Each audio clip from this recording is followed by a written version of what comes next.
खबर महाराष्ट्र से है। एग्जाम में बुर्का बैन करने की मांग की गई है। नीतीश राणे ने महाराष्ट्र के वजीर तालीम को खत लिखा है। मुस्लिम तालिबात के बुर्का पहनने पर रोक लगाने की मांग रखी गई है। एग्जाम सेंटर्स में बुर्का पर पाबंदी की मांग रखी गई।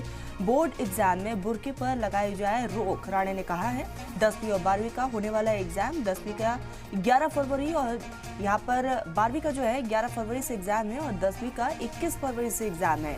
अपने मुतनज़ा बयान के लिए अक्सर सुर्खियों में रहते हैं शिवसेना के लीडर नीतीश राणे, और एक बार फिर से नीतीश राणे सुर्खियों में बने हुए हैं क्योंकि एक खत उन्होंने लिखा है जिसमें उन्होंने इस बात का जिक्र किया है कि एग्जाम सेंटर्स में फीमेल को बुर्का नहीं पहनना चाहिए। नीतीश राणे ने एक नई मांग उठाते हुए एग्जामिनेशन सेंटर में बुर्का पहनकर दाखिले की इजाजत न देने की सिफारिश की है।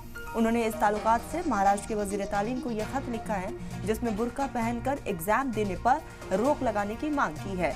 उन्होंने कहा है कि बुर्का की आड़ में किसी भी इलेक्ट्रॉनिक डिवाइस का इस्तेमाल किया जा सकता है और चेकिंग के दौरान कोई हंगामा खड़ा हो सकता है।